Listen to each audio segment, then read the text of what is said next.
Tonight for us. Exactly, and I said this afternoon in another special program, tonight, this very night and day, is to the day the exact time that VSDB opened to start serving Virginia's special children 150 years ago. So this is a really, really special day for all of us here at the school. For us. Exactly, and I said this afternoon in another special program, tonight, this very night and day, is to the day the exact time that VSDB opened to start serving Virginia's special children 150 years ago. So this is a really, really special day for all of us here at the school. When we opened years ago, we opened with 4 students, 2 deaf and 2 blind. We've come a long way in the last 150 years. We are now facing an uncertain future. Probably much the same as 150 years ago. We see it as a challenge. We see it as a new start for VSDB. We're excited about possible changes here at the school. We have a very special program planned for you tonight. We have a lot of nice things to give to some special people. We have a nice clock here that I'm not sure. I've asked Mary Ann to be sure that there was only 1 ticket in here. See, she didn't listen to me. There's more than 1.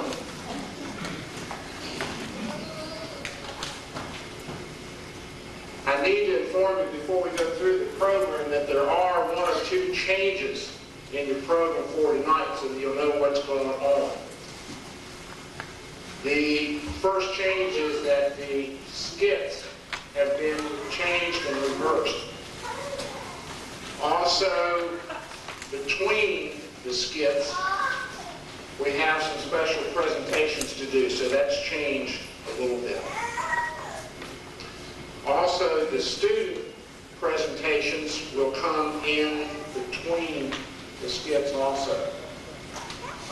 The student presentations are some really nice things that were said in Richmond about a month ago at a public hearing. The 2 students who presented that night did a fine job, and we thought it would be good for you all to hear what they said that night about VSDB and the things that go on here at the school with the educational program.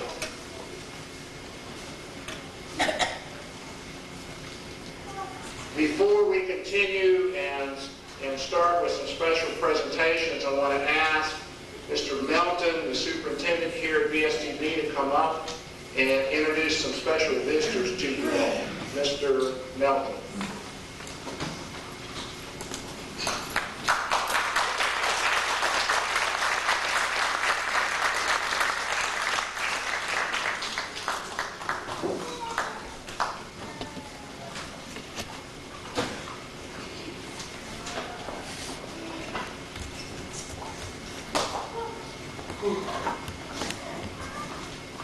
Good evening.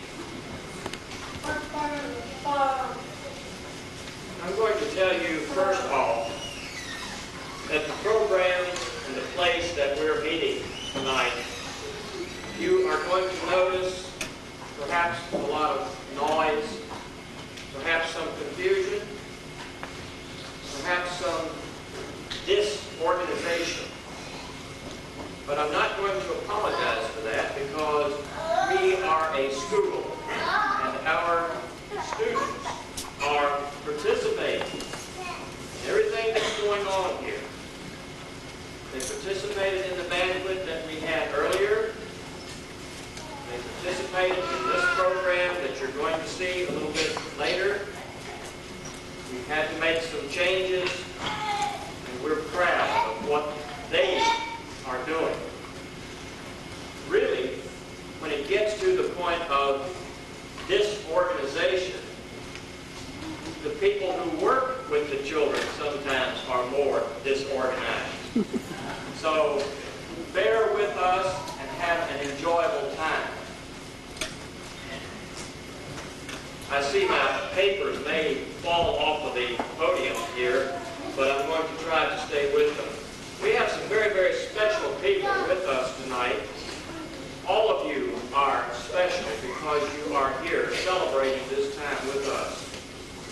But anytime we have a group like this that's invited from outside of the school situation, we always have those friends, or those people who also are very proud of this school, who also work with effort to continue our program here and appreciate what the children and what the school does for those children.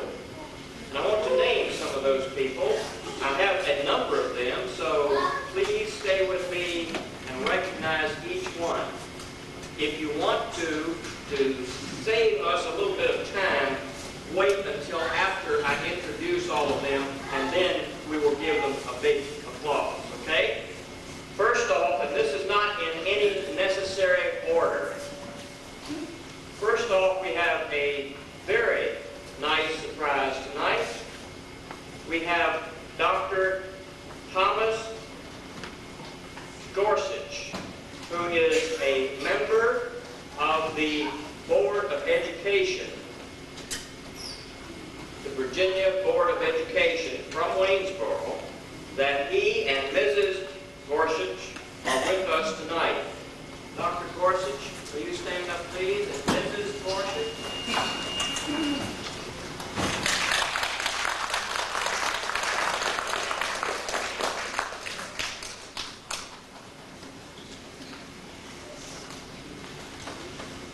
The next person, I have to tell you something about this. I don't want him to stop, but I want to tell you because I enjoy it so much. Usually when there is a question with respect to something happening here at the school, having to do with the legislative aspect or something like that, that person needs a response from me or an answer from me about something that he wants to know. He always calls me about 10 or 10:30 at night when I'm ready to go to bed. But I don't want him to stop. He's laughing right now because he knows exactly who I'm talking about. One of the dear political friends of the school, Senator Frank Nolan.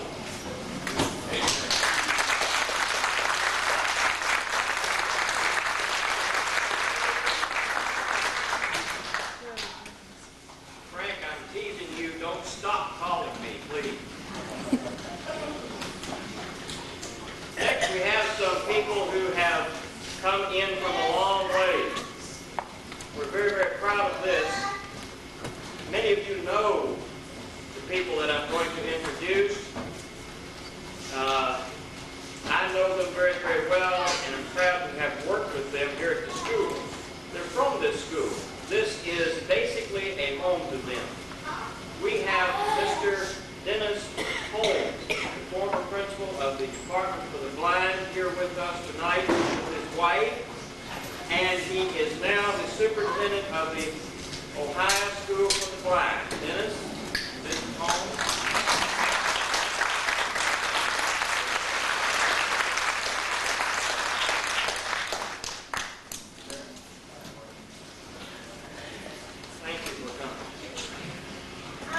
Someone who you also know very, very well, that has the reputation more in the deaf area, is Mr.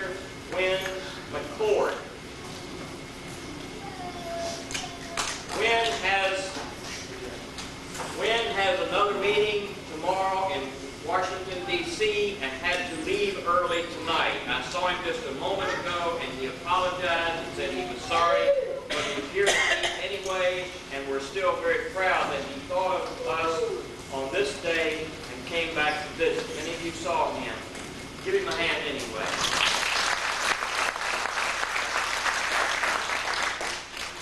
For those of you who do not know, Wynn is the superintendent of the American School for the Deaf in Connecticut. The next person that we have here is not new to any of us who work here at the school, and that is our assistant director from DOE, Mr. Nick Wakeman. Nick, he's probably still eating.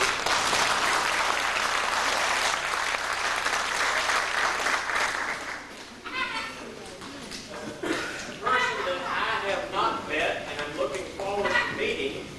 I understand that there's a Dr. Virgil from VPISU here tonight.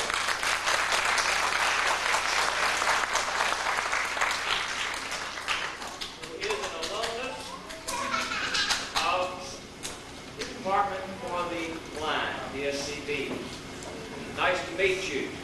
Happy to have you here with us.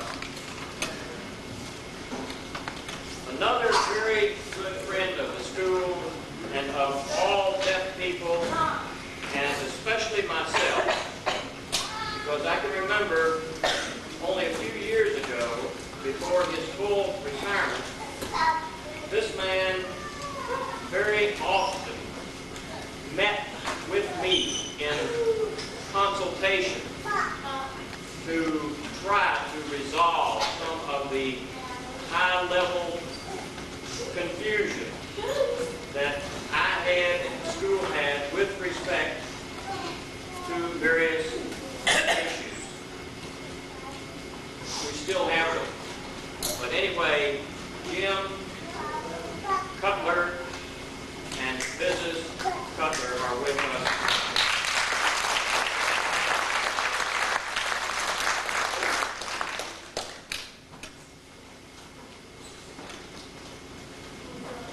Some of these people are almost like family friends. Your Shinball knows exactly what I'm talking about. I also want to say that the son-in-law of Jim and Mrs. Cutler is in the hospital after a heart attack only last Monday, I think. And we're all praying that everything works out all right. He's home soon.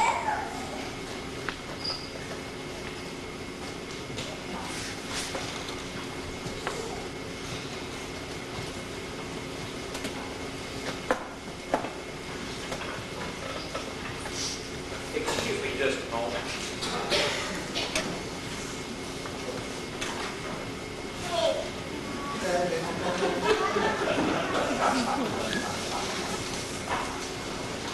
The superintendent must be prepared for anything. I could not keep my papers on the podium here, so if I don't have papers to read, I'm lost. That's also a superintendent's problem. We have a few more people here that I want to recognize tonight for a special reason. One, Mr. John Clem III and Mrs. Clem are with us tonight. Mr. Clem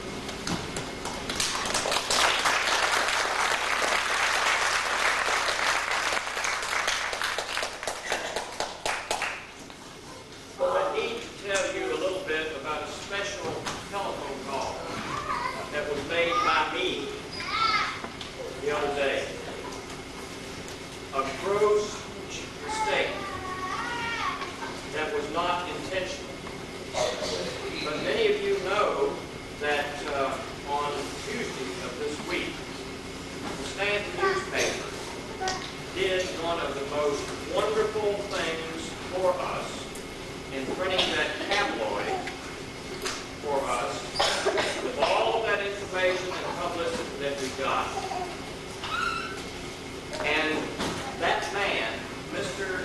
John Clem, with all of the names of the other board members and supporters of this school since the early 1800s from this area, Stanton and Augusta County, his name was left out of that list. And I want to publicly apologize to that man because he served this school for 18 years on the Board of Visitors in full support of this school, politically and otherwise, and as president for perhaps half of that time. And I publicly apologize to you, Mr. Clem. That was not intentional, I'm sure. We're happy to have you here tonight with us, and we want your continued support. Thank you, sir.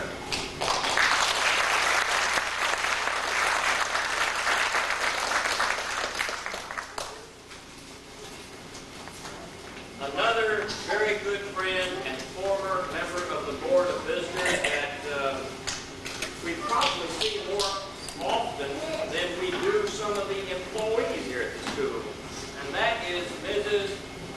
Sarah Nutt. Sarah?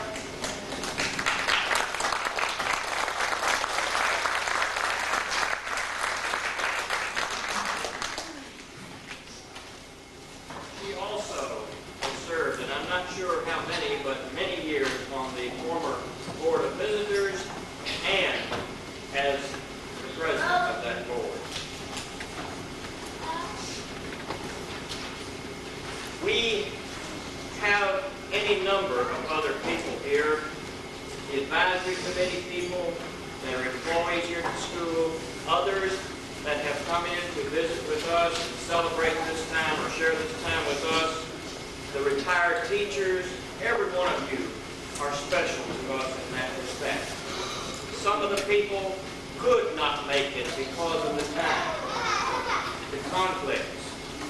That's very understandable. I have letters and calls that I'm just going to mention to you because they are very, very supportive people of this school. First off, Delegate Pete called me the other day and informed that he could not be here for the banquet and program, but that he was sending us a letter. Now, I do not have the time to read all the letters to you. I will share them with you in my office if you care to stop by and read any of the letters that we got. But I do want to read one statement in Delegate Eason's letter that I think is very, very convincing to me.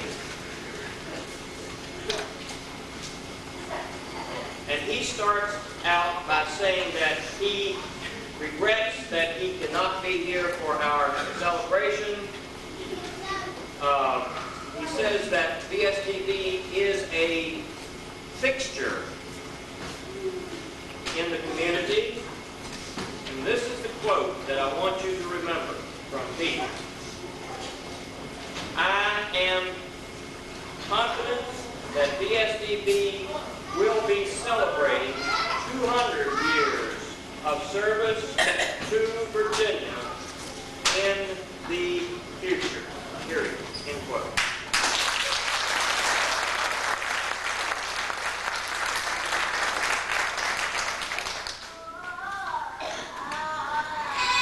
We had a letter from Barbara Bush, signed personally by her. Regrets, but congratulating the school on the services given in the 150 years and wishing us a best future.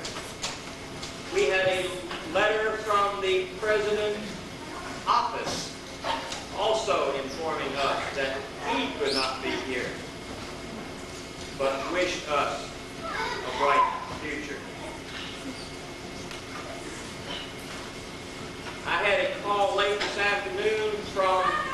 superintendent of the Arkansas School for the Blind, Leonard Ogburn. Some of you remember him. He called and wished us his best and regrets that he could not be here with us to celebrate this anniversary.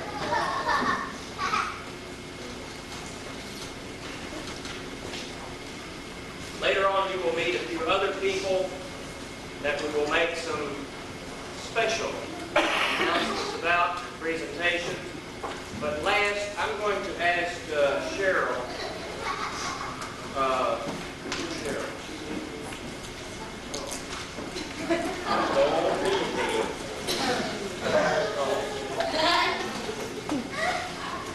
Last but certainly not least, we have a letter from the governor that was sent, or rather it was hand carried by Nick Wakeman this afternoon. And I will take the time to read that in its entirety. I've asked Cheryl to interpret it for me to be fair to the entire contents of the letter, and also let me be able to see what I'm reading so that it's interpreted properly. Some of you know, Fred, you know what I'm talking about. When you have the bifocals and try to look at a letter and stand out here and interpret, lines become the same thing. This is from the office of the governor to Mr. Sheldon O. Melton, Superintendent. Dear Superintendent Melton, I am pleased to have this opportunity to extend greetings to you, the students, and the other special guests on the occasion of the 150th anniversary of the founding of the Virginia School for the Deaf and Blind. For a century and a half, this school has helped to prepare young Virginians for productive and independent school with great pride. I congratulate you, the faculty, and students at the school for the Virginia School for the Deaf and the Blind on this memorable occasion. With kindest regards, I am sincerely Gerald L. Belay, Governor of Tennessee.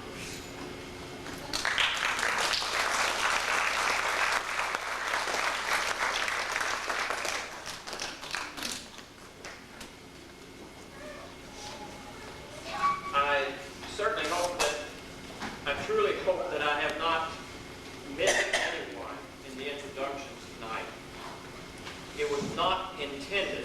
Again, my pleasure in seeing so many special guests, which happen to be each one of you here tonight, including our students. We thank you for coming. We hope that you enjoy the program. And we will see you then after a while. I think from some of the changes in the program, Mr. Menifee will get on me if I make a mistake on this.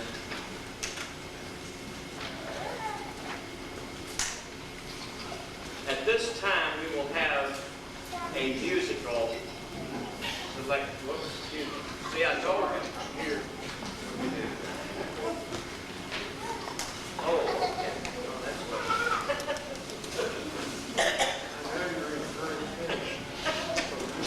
Okay. All right. You want to go on then?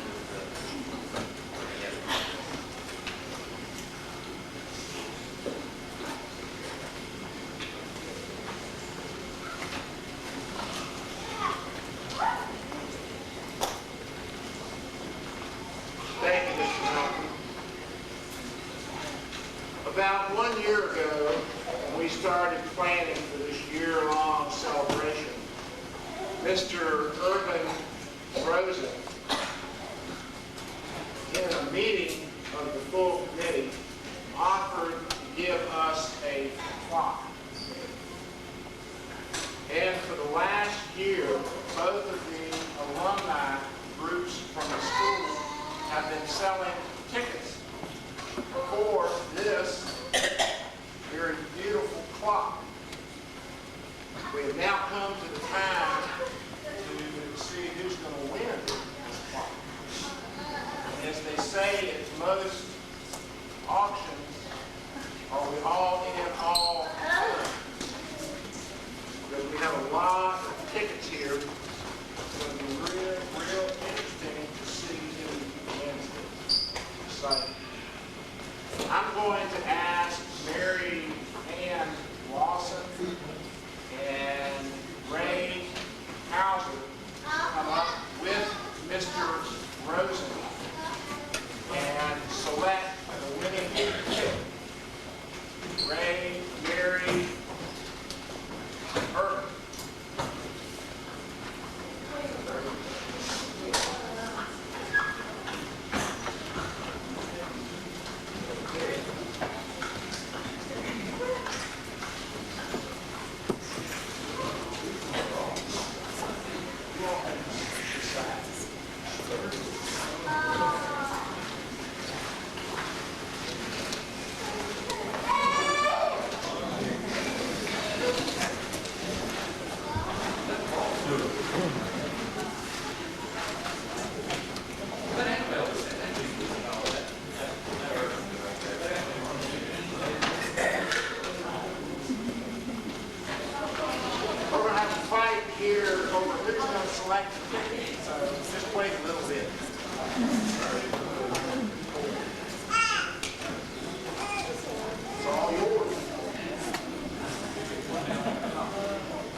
Name is Mike Truth.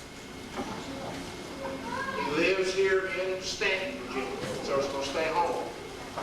Basically stay home. He lives on 379 Mill Creek Lane here in Stanton, Virginia. Here.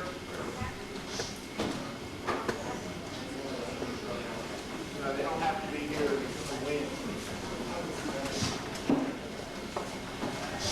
Okay.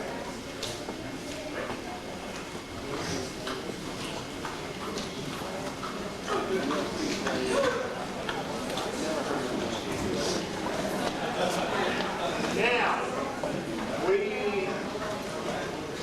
have a little bit of a surprise presentation.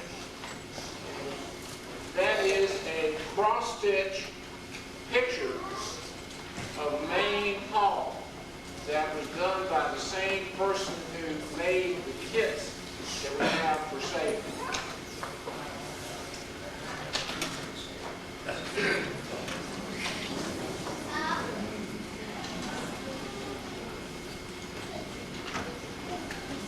What we decided to do was to go on and select another ticket and present that to that person.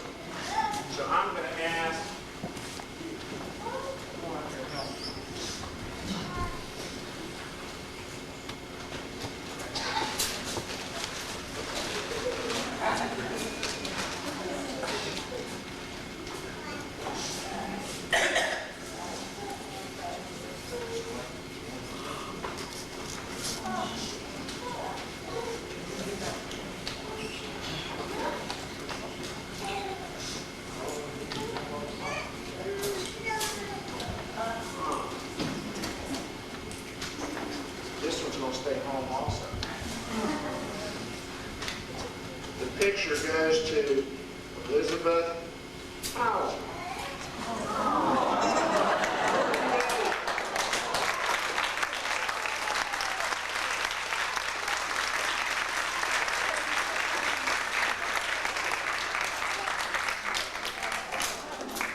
special presentation. Mr. Melton.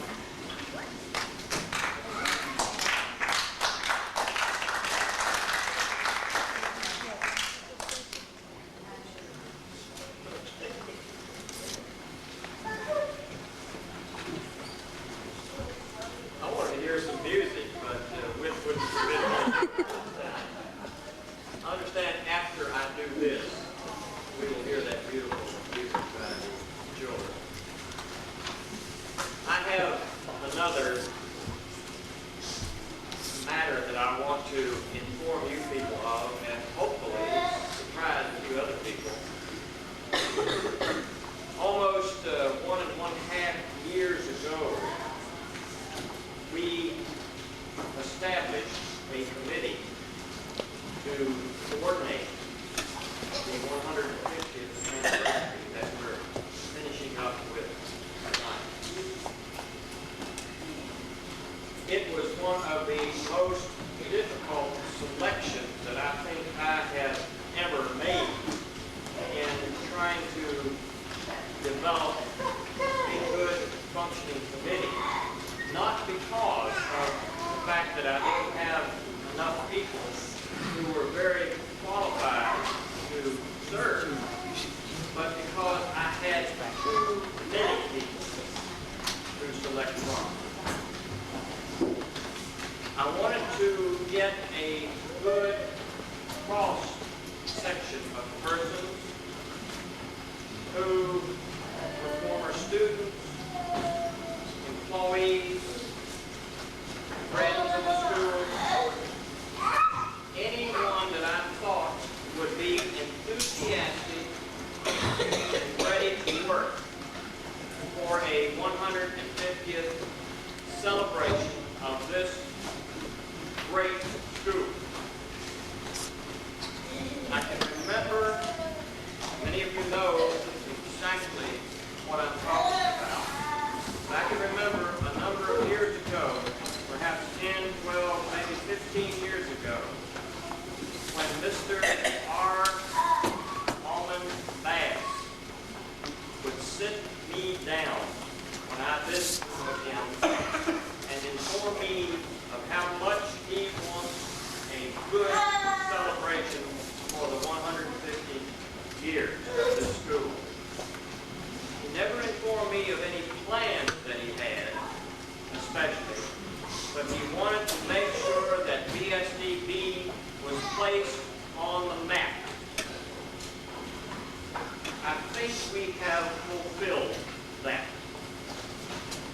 Not only for him, but for us too. We do that every day with the children we have here, not only now. This is not going to be the end of anything. I want to make this more of the beginning of everything.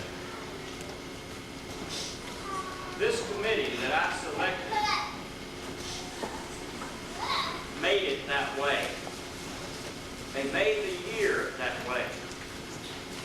And all of you know that when you develop or establish a committee, one of the biggest problems is getting those people enthusiastic enough to do the work you intend. Organization is the key. Leadership is the key. I had 20 people in that committee, and not one moment in all the time, the 1.5 years that I met, did I have to try to get any enthusiasm. I had to try to hold down the enthusiasm.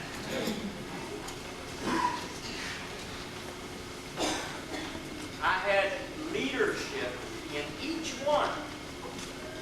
I didn't have to lead it, because each one of those people led that committee themselves to this final goal of this wonderful year of celebration,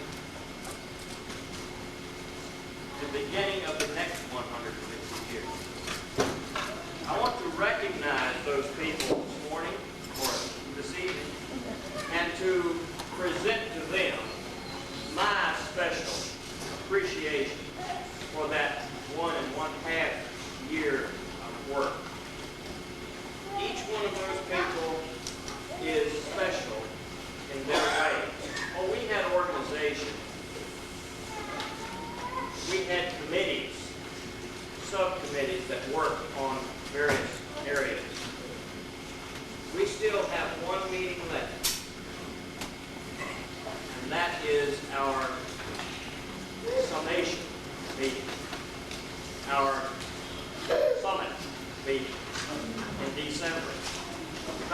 mistaken, I think Dr. Gorshin, it conflicts with the Board of Education meeting too, so I'm going to have to change that, obviously. Or I may bring those people with me. Maybe that's a better idea. But I'm sure that we will have to get everything ready in the proper place, and the next 150 years, when people can look at us and also at that time say what a wonderful celebration we had. Without more time, it's a little bit warm in here, so without any more time to get on with our program, these people are not expecting this tonight. I want each one, as I name them, to come up here and accept their presentation in appreciation for their service to this school and to our 150th year.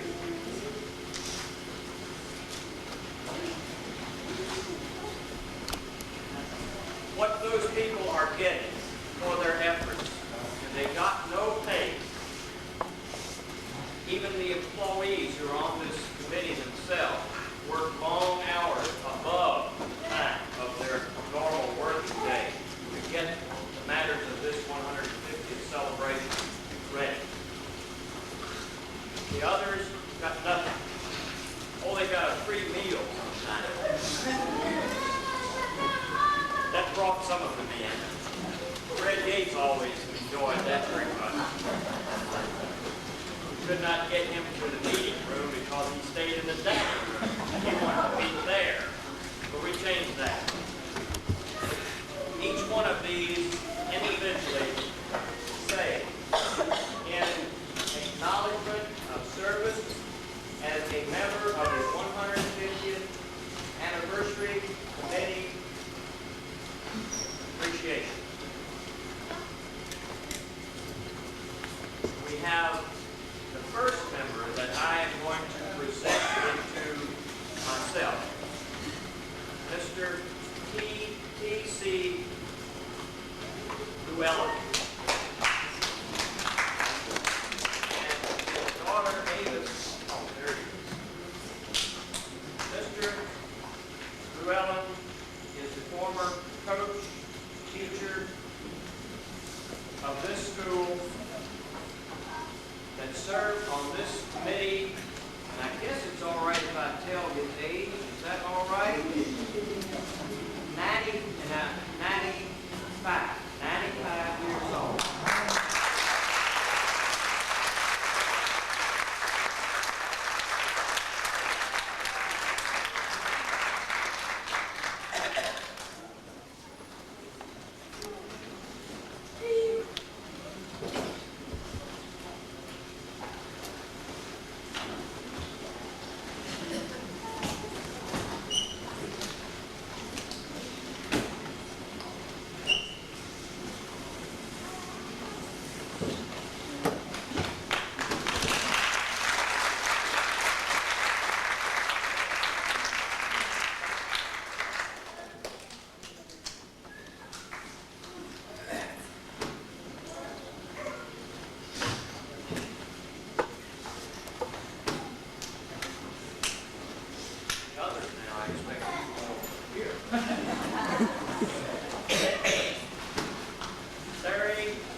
effective in counseling us with things to do. They also kept the students informed of our activities.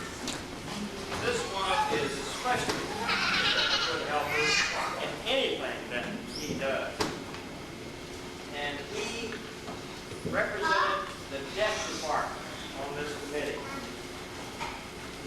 Guy Ming.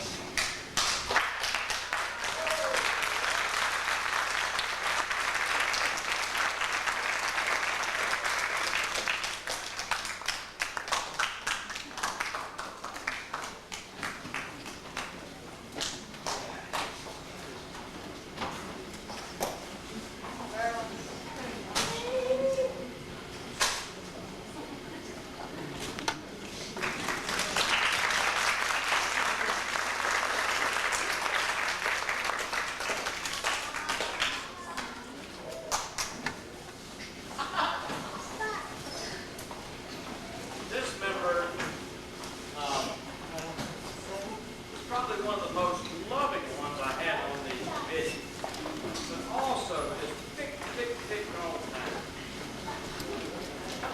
My secretary knows what I'm talking about here. He does also. My friend, you saw that, my very dear friend, Mary Ann Lawson. No, I'm not going to bring it to you.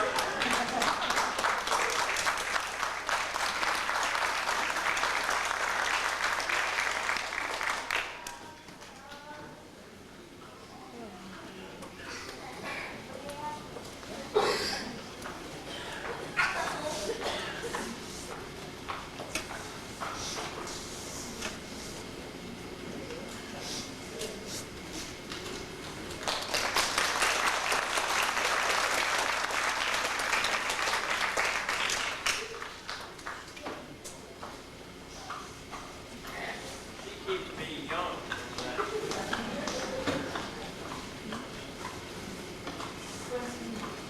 This one here, I'm not sure what we would do without him also. I had to go running after him several times on the golf course. And each time I would go see if I could find him. That's when deafness comes in very handy. Because you can't yell, you can't call, you can't do anything but run around looking for Fred Yates trying to get out of the traffic.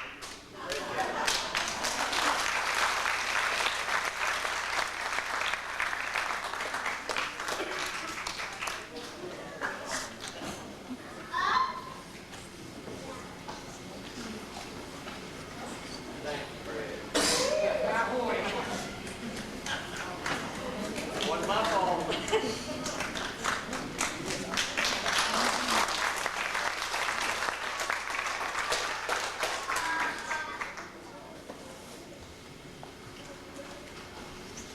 see how special each one of these people are. This next one, too, I can't really tell you how faithful and how dependable this person is. By looking at him, you wouldn't know it. But I want to tell you something. This man, in about 1 year's time, after about 4 years of trying from us, this man took the newly opened museum that we're establishing here at the school and got it ready for our 150th anniversary. Mr. Tom Seacroft.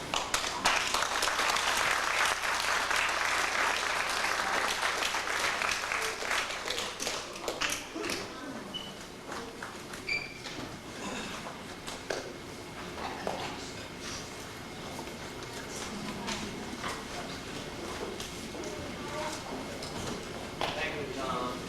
Thank you.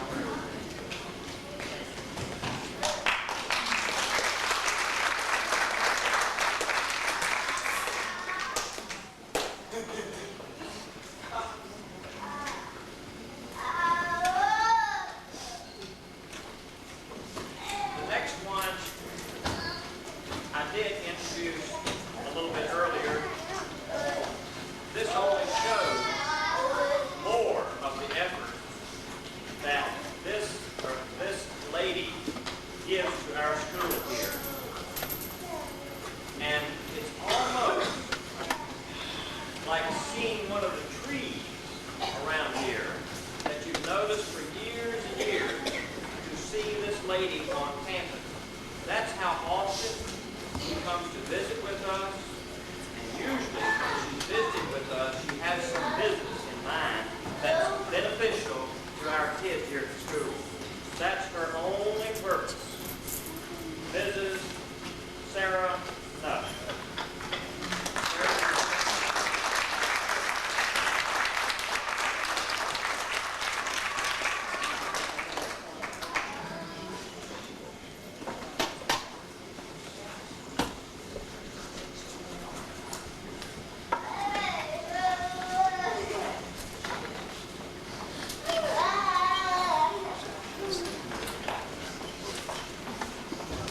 I'm going to let you come this far so that people can see you better, okay?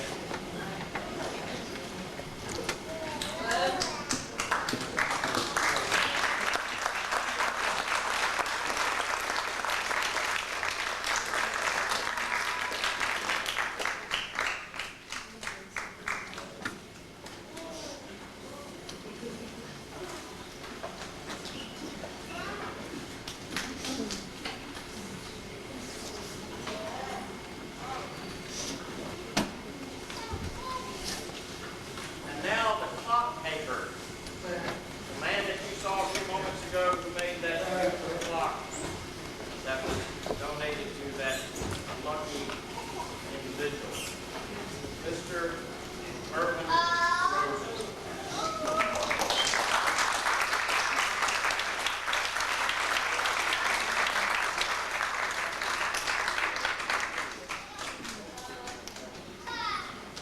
Thank you, Irvin.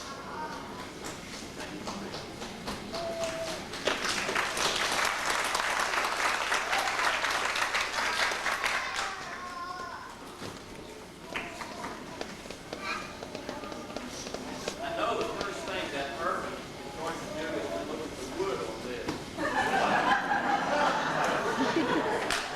He does such beautiful work. That's the first thing he's going to do. This next lady we could not do without because she represented teachers in the deaf department. She's also been involved in many, many other things with the VAD, Alumni Association with the 150th anniversary, the burial of a time capsule only yesterday or this morning. Janice Allen.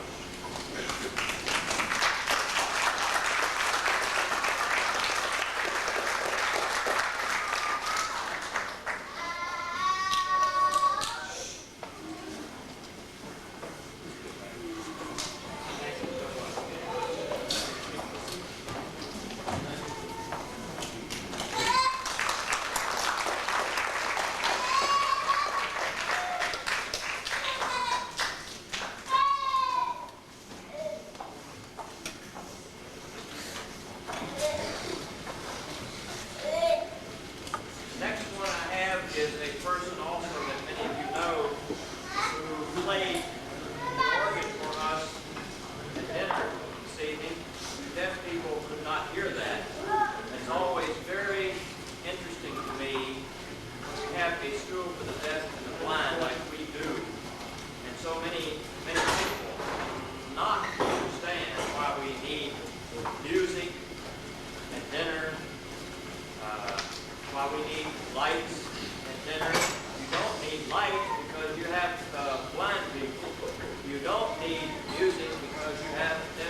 but it doesn't matter because she doesn't expect it. And I know because she has been my secretary for how long? I don't even know how long. I have to ask her. 15 years as principal, now superintendent. She has coordinated and recorded this complete 1.5 year anniversary committee function. And in 150 years in the future, someone will open that and be able to read exactly what it is. And I want to thank her and also present you with the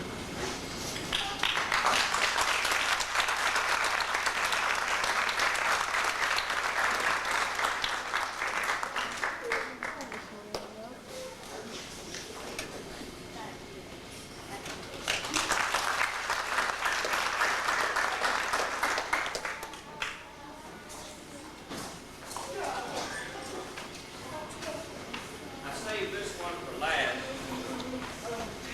because I'm not sure why. But I do know he is the individual that is really responsible right now for our sitting here and that great meal that we had tonight. He served as the program chairman of the subcommittee, or the chairman of the program subcommittee, and he had his nose in all the other committees, which most of us are thankful for. He is very often criticized because of his efforts, because of his responsibilities only. But that's what makes him a good person working for this school.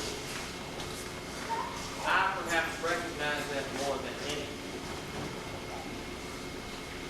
And wit is new to us because only a few months ago he didn't have this mustache. And I'm not sure you'll recognize him when he walks across the stage, but that is my assistant and my educational director, Whit Menke.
Song.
vision might see. This is what a person with no central vision might see. This slide represents the manner in which a person with mature cataracts might see it. A person with severe myopia or nearsightedness might get this view. Here is a page from a textbook. Persons with these same visual impairments might see this material in the following ways: tunnel vision, no central vision, cataracts, severe myopia, or nearsightedness. Research shows that 90% of all learning happens visually with normally sighted individuals. Since our visual impairments make this difficult or impossible, we need to learn to develop and use our other senses to learn the basic skills of reading, writing, arithmetic, social studies, and science. The educational program in the blind department includes all of these. Our teachers also place emphasis on developing motor skills, tactile discrimination, and basic concepts. Early education includes lots of hands-on activities which help to develop the basic concepts that most children gain from observing the world around them.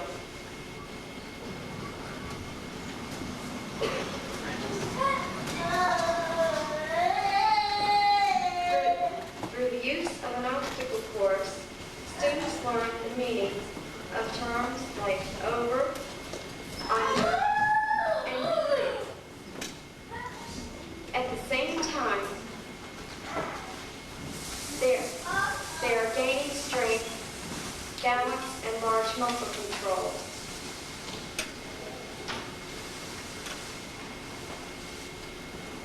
These same concepts need to be transferred into the academic classrooms and the pre-vocational areas. Here, fine motor skills are being developed as well.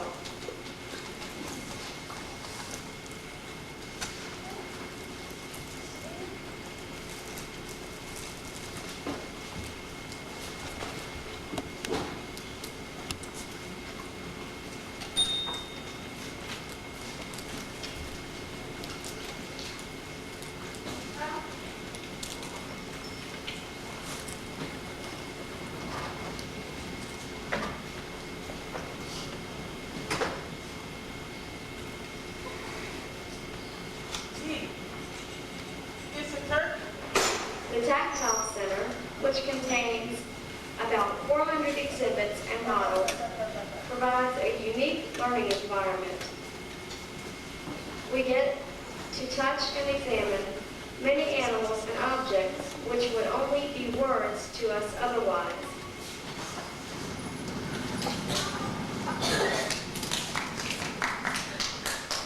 Written communication is a real challenge for students who use Braille or large print. Although I am not totally blind, I use Braille for reading. I find I can read much faster and with greater understanding than I can when I use printed materials. Braille is a tactile system of reading.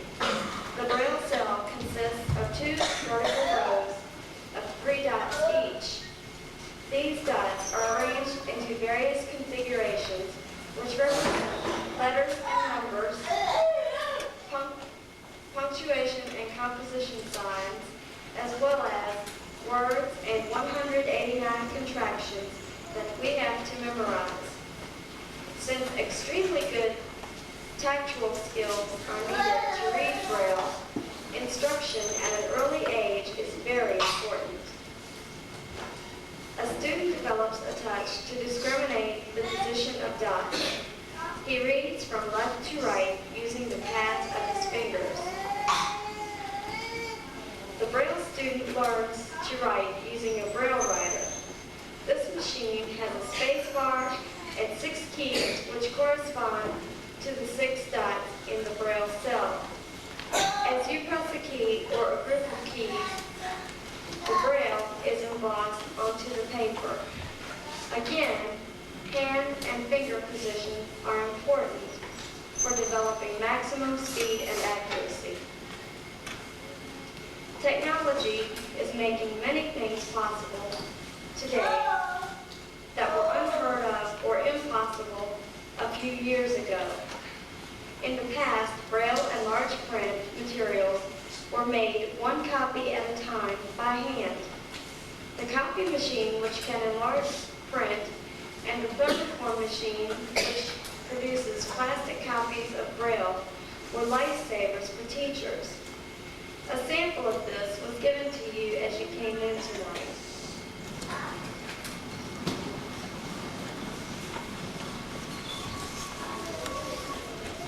With the invention of the personal computer, more wonderful things are happening.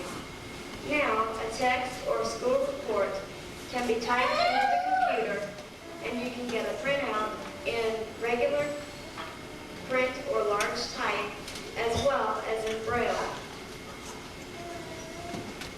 While we type, we can look at a print screen or listen to a voice synthesizer. We live in the state of Virginia. Richmond is the capital of Virginia. There are also a number of devices which enable us to tap into the world of printed materials. One of the newest pieces of equipment is a Kurzweil personal reader, which you may have seen demonstrated on TV by Stevie Wonder. It lets a visually impaired student read many kinds of regular ink print. To the visually impaired student, the typewriter is a most valuable tool for writing, just as a pen is for the sighted student. The typewriter saves time and implements communication with parents, teachers, and friends. The visually impaired student at VSDB begins to learn typing in the elementary grades. Another area which facilitates our learning and fosters a drive for independence is our library. It contains about 1,800 Braille books and over 2,100 large and regular print books, as well as cassettes, records, and talking books. One outstanding feature of the library is its card catalog system, which is provided in both Braille and large print so that all students may develop the skills needed to use the library effectively and efficiently. All of us can use the dictionary or World Book Encyclopedia since we have them in both Braille and large print. The library also has a number of current magazines and newspapers which come in Braille, large print, and on flexible discs. In our classes, the teachers often adapt the materials and methods in order to make them more meaningful and interesting. For example, in geography class, we don't just talk about the continents, we explore tactile maps and globes and really get a feel for how our world is constructed. To computer math problems, using Braille is a tedious process. In math, we use an ancient Chinese tool, the abacus, to compute math problems with more speed and accuracy. Let's solve an addition problem right now. First set, 385. Now add 697.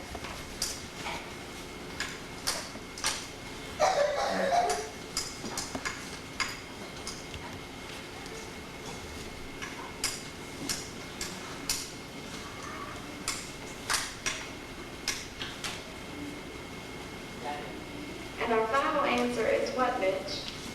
1,082. That's right, Mitch, 1,082. The talking calculator is another great tool for checking our accuracy in math. 1,082.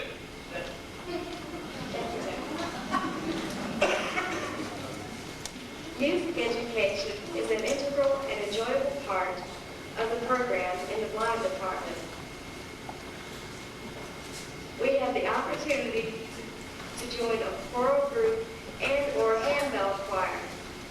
We can also receive individual or group lessons in voice, piano, guitar, or organ.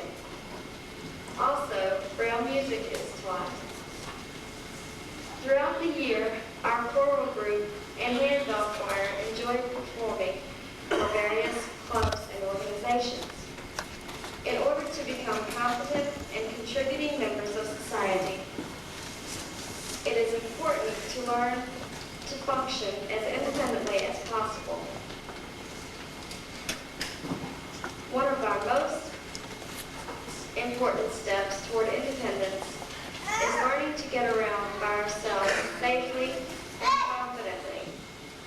Our teachers expect us to get our own equipment and supplies in the classroom and to run errands independently.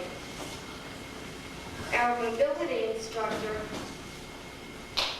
teaches us the skills we need to find our own way within the classroom and to go from one class to another by ourselves.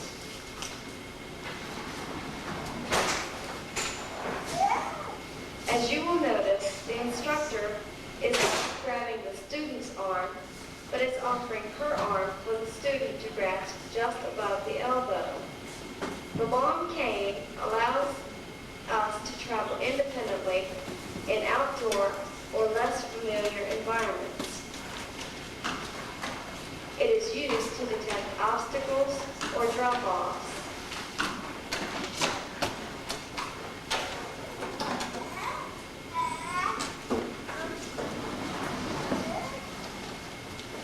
Sighted guide and cane travel techniques are practiced over and over until they become second nature. We also receive intensive training in sensory development, environmental awareness, and the efficient use of any vision aids we might possess. As our skills improve, we learn to cross streets, walk downtown, go shopping, and ask appropriately for assistance. Training in mobility skills helps us to meet our goal of achieving the highest level of independence possible.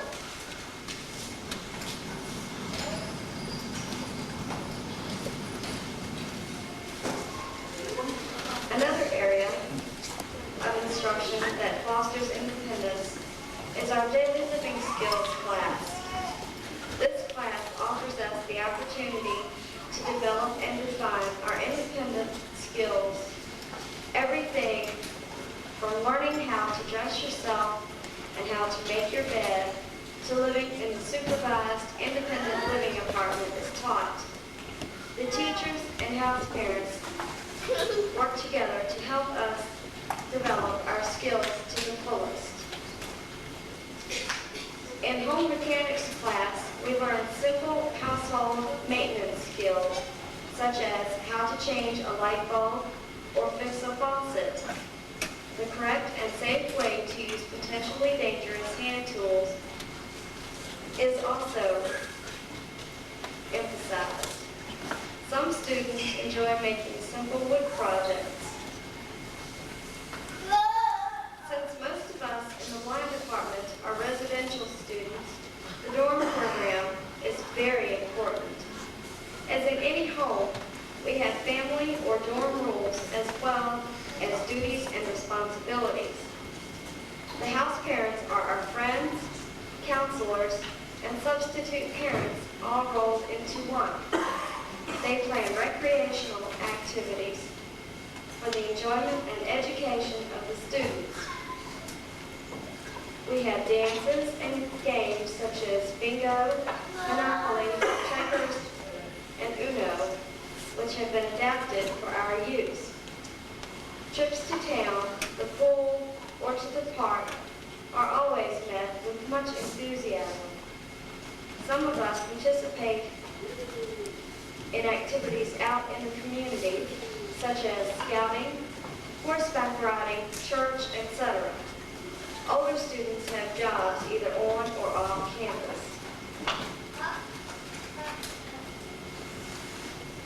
This has been a glimpse of the types of experiences that help us put to use all of the concepts and skills we have learned in school. We have enjoyed sharing a little bit of our life at VSDB with you. We invite you to come visit us anytime. Thank you for helping celebrate our 150th anniversary. For junior VID, I'm selling these tickets to earn the money for our 1991 Eastern Conference here in Stanton in May of 1991. I would like to Freddie Yates to come here to draw the winning ticket for this VCR. Fred, please.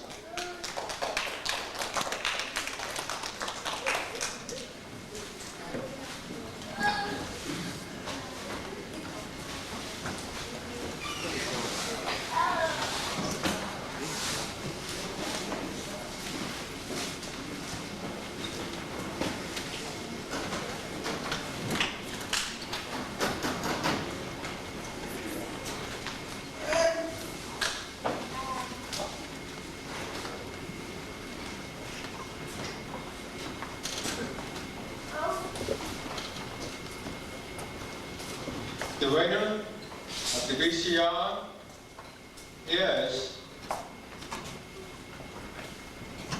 Rita Jo Dietz. Rita Jo Dietz. My sister-in-law, Margaret's sister-in-law.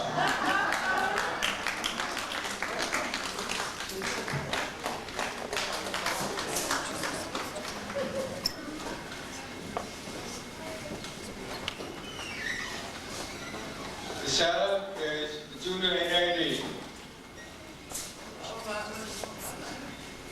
I think me or my wife sold the ticket to her.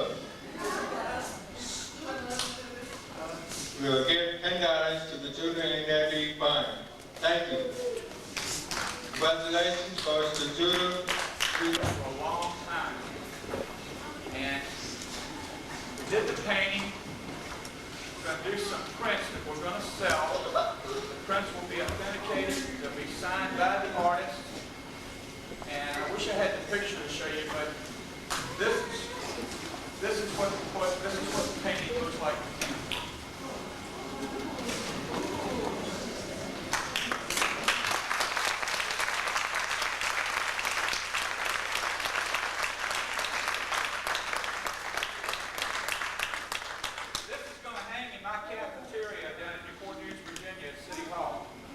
I'm very proud to be able to tell anyone who asks that this was done and what it's about and what it's for.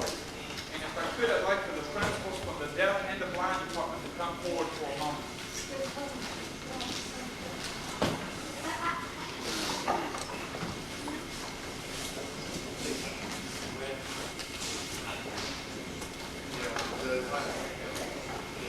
The principal in the deaf department was here before, but she is sick and has gone home. It's all right, I will accept that for her. I would like to present to you the first of 100 prints that are going to be made from this painting. And on this painting, on the print, it says at the bottom, Main Hall, Virginia School for the Deaf and Blind, Stanton, Virginia, 150th anniversary, 1839-1989. This is what the prints look like.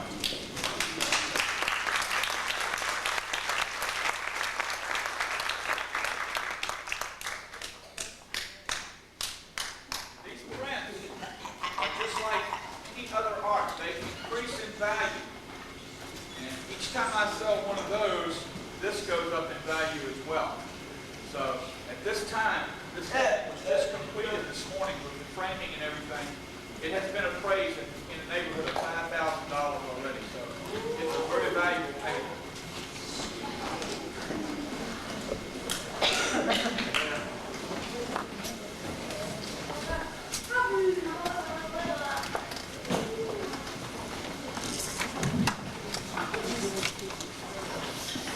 Hello, everyone.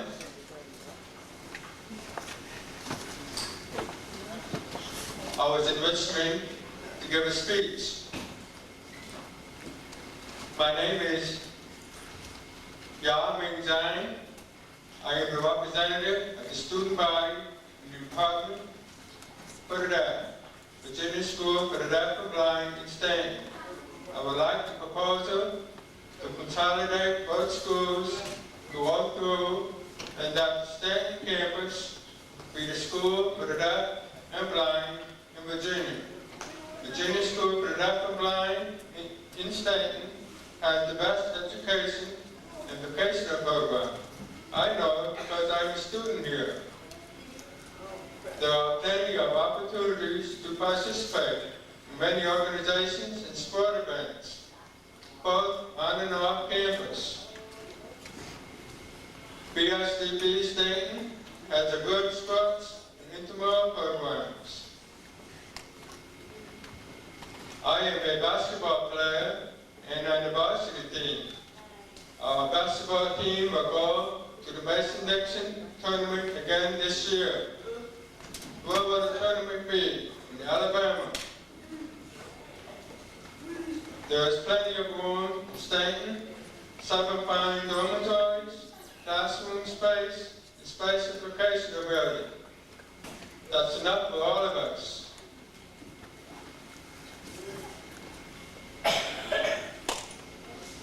We have excellent training and vocational education and programs in independent living and job skills for the students who don't want to go to college. Many of the VSDB Stanton students, teachers are deaf. They are strict with us, expect us to do our best. We are taught individually.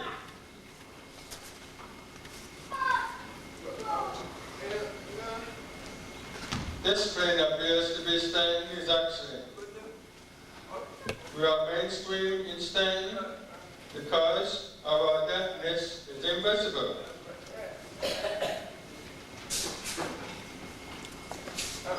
We are students first, and people that never see us as deaf students. If the proposal is accepted, I hope it will be, it will give VSDB Stanton a chance to continue its fine program and expand it. I want to see all deaf boys and girls in Virginia get an education like mine. I've been in VSDB Stanton for almost 7 years, and it is a very wonderful school. I love it. Thank you very much.